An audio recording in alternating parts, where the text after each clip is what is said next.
Malinis ang palengke ng lungsod ng Olongapo. Maingat ang mga tindera rito na walang matapon mula sa kanilang mga tinda. Sa oras kasi na may makalusot, tiyak na may susugod na asungot. Ang isa sa mga mortal na kaaway ng tao, itinuturing na kriminal sa Olongapo. Execution! Execution po. Pero ang peste sa nakararami, kaibig-ibig naman sa iba. Paglalaban ko talaga sila. Salarin lang ba o may pwede ring mahalin sa public enemy number 1?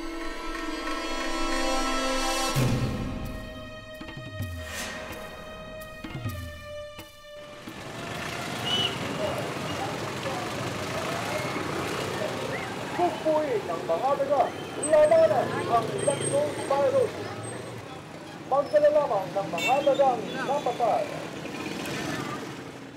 Ngayong Agosto ay dineklara ng pamahalaan ng Olongapo na wanted ang mga daga.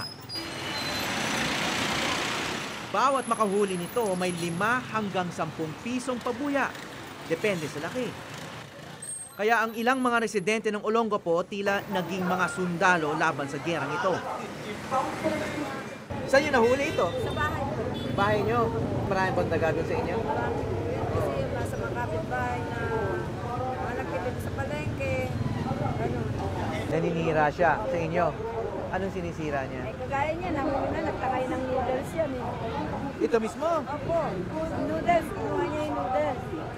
Paano niyo nalaman na siya mismo yun? Eh, may kumakaluskus po doon sa ilalim. Ah. Nagpapas. Gapang ng gapang. Eh, nung tinignan ko, sabi ko may huli na ako. Ang malawakang kampanya inilunsad para labanan ang sakit na leptospirosis. Pag minura niyo sila, maninira sila ng damit. Bumahatol dito nung nakarang taon. Tapos? Nakainom siya, niligtas niya yung mga cooler na isda. Eh, syempre po, hindi niya na nalamamala, naiinom niya na yung tubig. Limang araw, nilagnat. Ano yan talagang leptospirosis yun? No-hospital siya? Oo, doon siya umabot na rito. Sana. Tapos? Matay na ho siya. At hindi lang sa kalusugan na may merwisyo ang mga daga. Bisa nga mga bag-bag, kinakain na rin eh. Marami na nasisirang bag eh.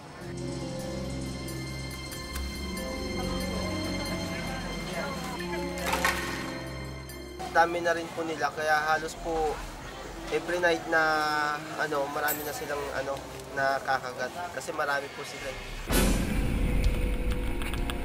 Ang kabuhayan ng mga tindera at tindero sa palengke naapektuhan na rin dahil sa kanila. Ano ba yung hilig na mga daga na kainin? Bukas kami ng umaga, itlog na maalat. Hinain na nila. Tapos Parang almusal? Opo, tapos kumakain pa ng candy. Mga pa-price. Mga pa-price po, yung mga ganyan, kinakain po nila. Para merienda. Kompleto na po, wala lang tubig. Kompleto. May dessert pa. May dessert pa po, araw-araw po yan, ganyan. Kaya ang palengke sa Olongapo ang maaring tawaging frontline ng gerang ito. Anong gagawin nyo ngayon dyan? Bibigay ko doon sa mga boy na sa Pengkere, dadalhin sa munisipyo. Tapos may bayad yan. Binabayaran nung sila 10 piso isa.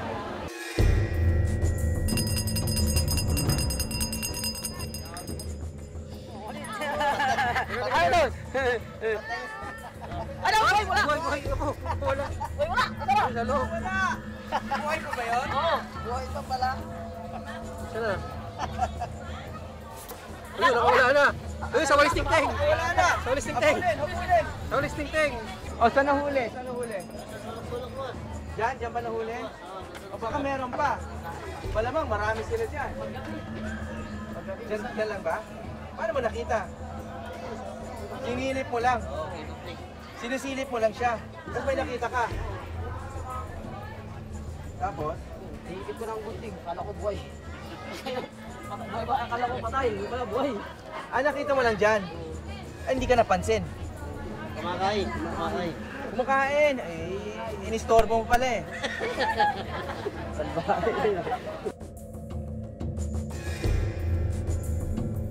Pero kahit ano pang sipag ng mga residente na hulihin ang public enemy number 1 nila, hindi pa rin daw matatapatan ang bilis ng pagdami ng mga daga.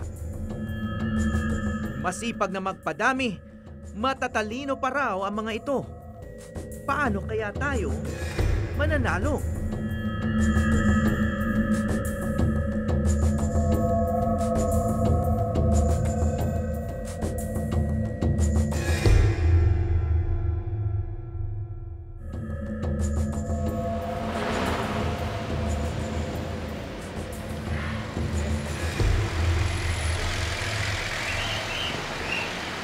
Sa plastic bag ang mga nahuli at dalhin sa likod ng City Hall para mapila. Hiling ng lokal na pamahalaan ng Olongapo na dalhin sa kanila ang mga nahuling daga sa loob ng 24 oras. May halaga 10 piso. At kapag naibigay sa kanila ito ng buhay, anong gagawin nyo? Eh baka malunod siya.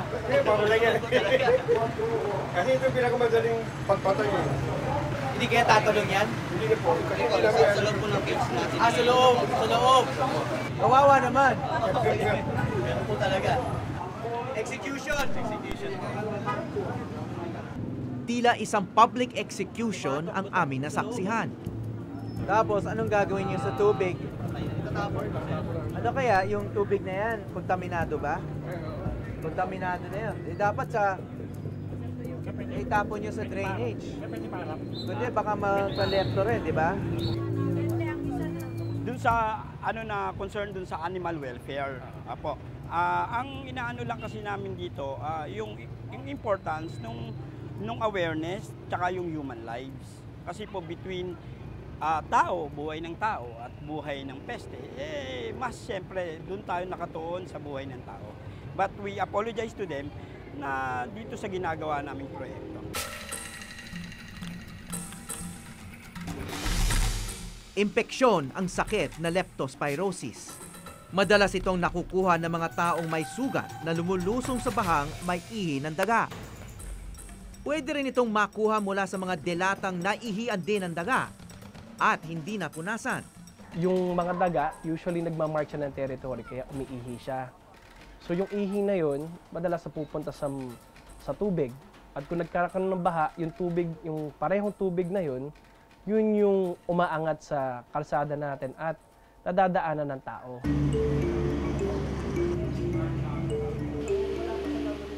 Noong 2013, isang leptospirosis outbreak ang tumama sa Olongapo. Bunsod ng isa sa pinakamalalang bahang naranasan nila roon noong Setyembre. Umabot ng 380 plus yung cases namin na na-admit sa James Gordon Memorial Hospital. So ano yun, bihira pa magkaroon ng outbreak ng leptospirosis dito kaya sobra kayong nabahala? Actually po, wala kaming outbreak ever since eh. First The time? past years eh. Opo, nung dumating yung Abagat, nung nagkaroon ng typhoon, doon po kami nagkaroon ng outbreak.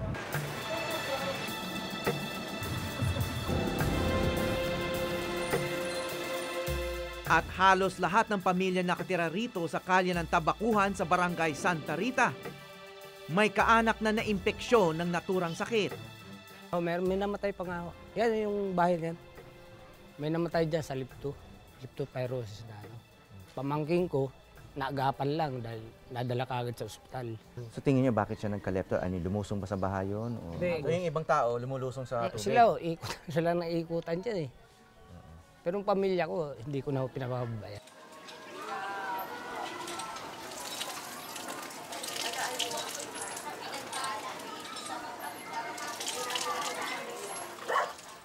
Isa si Roland sa mga naimpeksyon ng leptospirosis.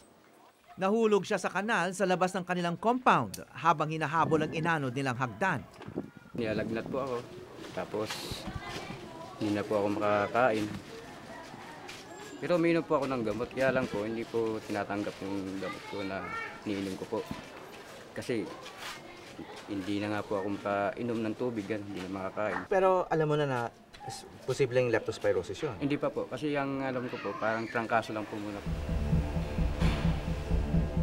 Lagnat ang unang sintomas ng leptospirosis. Dahil karaniwan na kondisyon lang ito, hindi agad maiisip na baka na-impeksyon na ang isang tao. Dengue or lepto.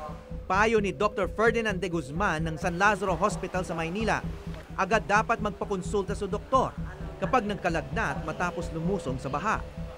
Pag naabutan ng baha and pag natingnan ng mga sa health center na kailangan uminom ng prophylaxis, binibigyan po, free po ito as a project of the DOH.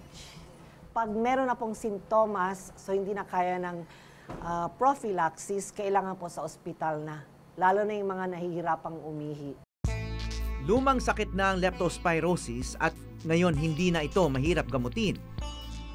Pero ayon kay Dr. de Guzman, kapag hindi na agapan, nakamamatay ito. Kung hindi man po siya mamamatay, damage ang kidneys niya or ang liver kasi both of these two main organs ang involved. Isa pa po, of course, ito, pag involved ang lungs, dumudura ng dugo. Karamihan po ito is talagang namamatay.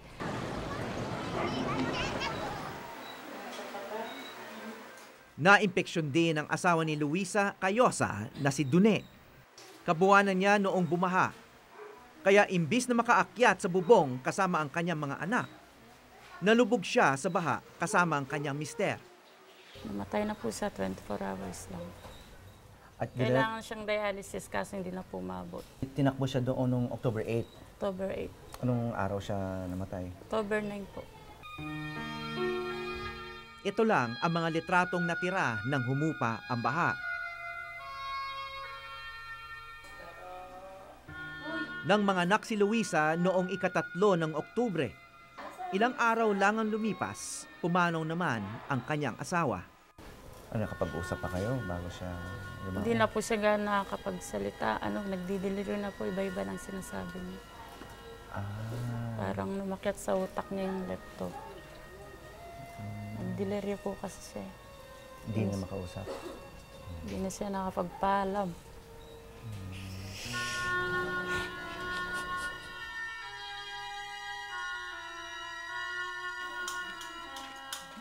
Ngayon, sa edad na 36, mag-isa na lang binubuhay ni Luisa ang 6 nilang anak sa pagtitinda ng tinapa.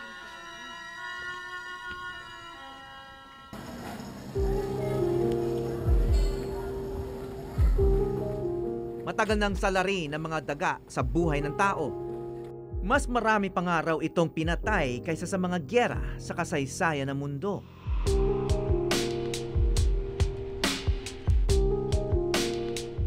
Kaya naman nakapagtataka kung bakit meron pa ring ilan na nagagawa pa silang alagaan at mahalin.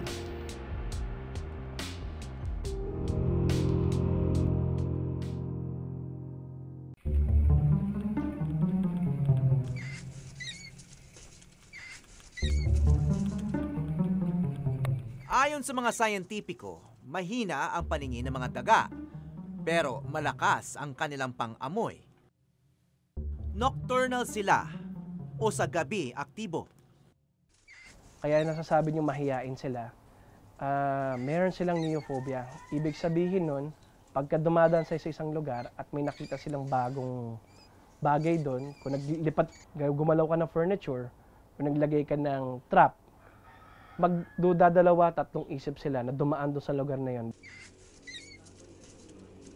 Ang isang dahilan ko bakit nagngangat-ngat ang daga, yung 2 front incisors niya, yung parang 2 front teeth, tuloy-tuloy ang paghaba nun. Ang daga, may constant need siya na ngumuya ng ngumuya para lang ma-maintain yung parang feeling niya ideal size para makakuha ng pagkain. Sila ang tinuturong salarin sa ilan sa pinakamabagsik na epidemya sa kasaysayan ng mundo. Actually, totoo yun. Yung panahon nung bubonic plague, noong time na yun, hindi pa naman ganun ka-advanced yung medisina natin noon. Kung kaya't kumalat lang sila na kumalat. Ang ginawa lang nila para masugpo yun, nagsusunog sila nung mga katawan sa paniniwala na tingin nila, mamamatay yung bakterya noon. sa napakaraming perwisyo na naidudulot ng mga daga. Meron pa bang natitirang magbabago sa reputasyon nila?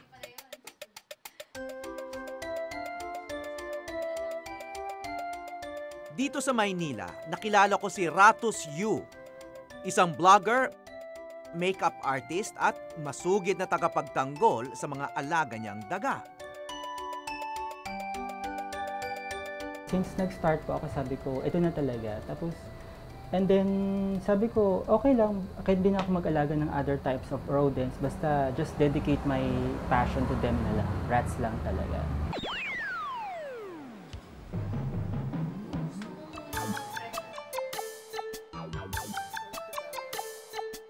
Pitong daga ang alaga ni Ratus ngayon. Anya, malalambing naman daw sila. Ano ba sila? Affectionate? Very affectionate. Tapos, tulad nito, pag gusto nila yung kinikiliti ko sila like this, so ayan. Ayan, ganyan. Kinikiliti mo? Tinikikaw sila. Tapos na... Nakikiliti naman sila? Yes, sir. Very positive yung reaction, like this.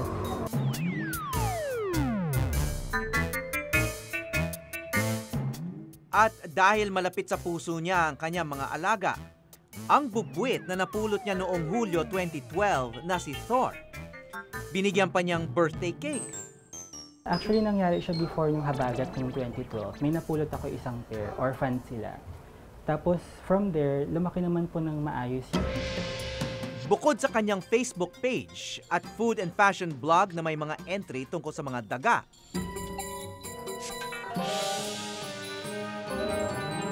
gumawa rin siya ng video series sa YouTube, ang Ratzilla. Pero ako naman po, syempre, ang goal ko talaga, sir, is to make them aware about rats na hindi sila ganyan. So, partly may risk din talaga na mapagalitan ako, ma-reprimand, or siguro iwasan ng tao. Pero yun lang, just, let's do it anyway.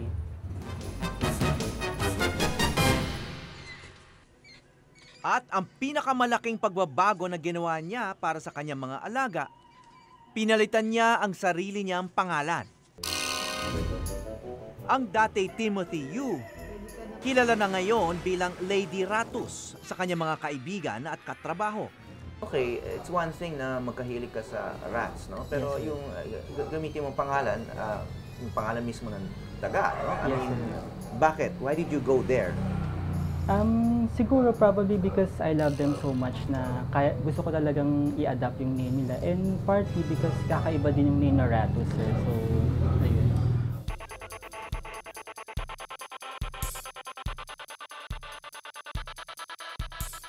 Kung tutuusin, hindi ito ang unang beses kong makasalamuha sa mga nag-aalaga ng daga.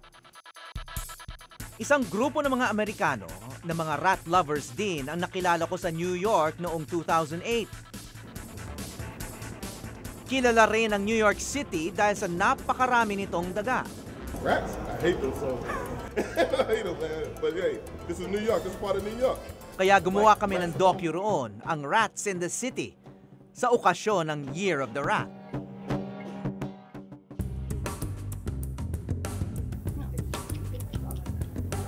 Her name is Bukita, and she's very friendly and she likes to escape out of her cage. Si Drusilla Kell na nakilala ko sa New York, nalaman kong sinusuportahan din ang itinatag na We Love Rats Philippines ni Lady Ratus. Ang nakapagtataka lang, wala silang takot magkasakit dahil sa isang hayop na nagdudulot ng bakterya ng leptospirosis.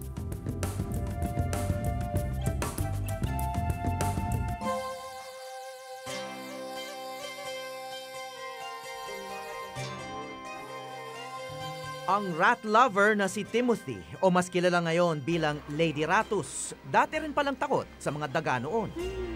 Cool. Why do you love them so much? Actually, sir, before I answer that question, I used to be afraid of them. I have fear of rats. And then, nabili ko sila one day out of curiosity lang. And then, after 3 months of petting them, I realized na, ay okay, hindi pala sila yung nangangagat or nagdadala ng sakit or naninira ng gamit. So, hopefully eventually yung curiosity ko naging love and then passion. Ngayon maging sa pagtulog, kasama niya mga alaga. Anong ugali ng mga daga? Ano sila? Makulit sila, sir. Parang dogs. Yun lang. So, mamaya-maya lalapit. Pero agresibo ba yan? Nakanggat? I mean, dangerous? Never. Never ko pong naranasan yung ganyan. At ang banta ng sakit na leptospirosis, hindi niya raw ikinababahala. Eh, itong leptospirosis, Yes, alam mo sir. naman na ang leptospirosis ay Yes, sir. ang isang sanhi niyan ay Yes, sir. ihi daw ng daga. Yes, sir. Na-research ko po siya sa online dati. I found out na pet rats naman pala, hindi sila nagdudulot ng leptospirosis. Kasi probably siguro pag yung mga wild rats, gumagapang sila sa mga sewers, syempre madumi, madaming bacteria. So naturally, doon din nanggagaling yung mga leptospirosis. Ayon sa mga eksperto, malinis na hayop ang mga daga. Katunayan, ilang beses sa isang araw nilang nililinis ang kanilang mga katawan o self-grooming. Nagdadala lang sila ng sakit kapag marumi ang kanilang kapaligiran. Kaya siya naging delikado, ang Norway rat. Usually, kumakain siya dun sa, nag-rummage siya sa trash. So kung ano-ano kinakain niya, minsan mga nakikita pa namin, yung mga dumi ng aso, dumi ng pusa, kinakain niya pag wala talaga siya makain. So, ibig sabihin nun, talagang napakarumi niya na daga. And dahil maradumi yung mga kinakain niya, kadalasan nagkakaroon siya bakterya at yun yung nagdadala ng sakit.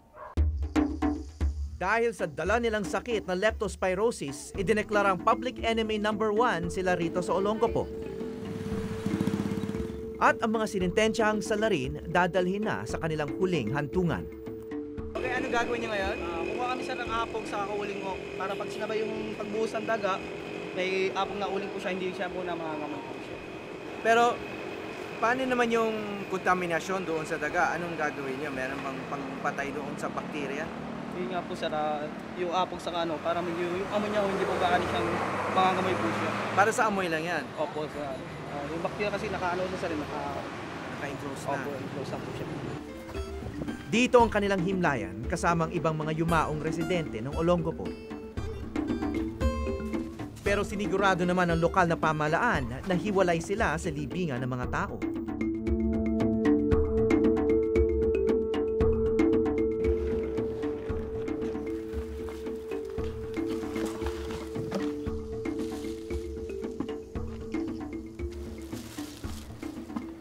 Mahigit 200 mga daga ang inilibing na rito simula ng kanilang kampanya.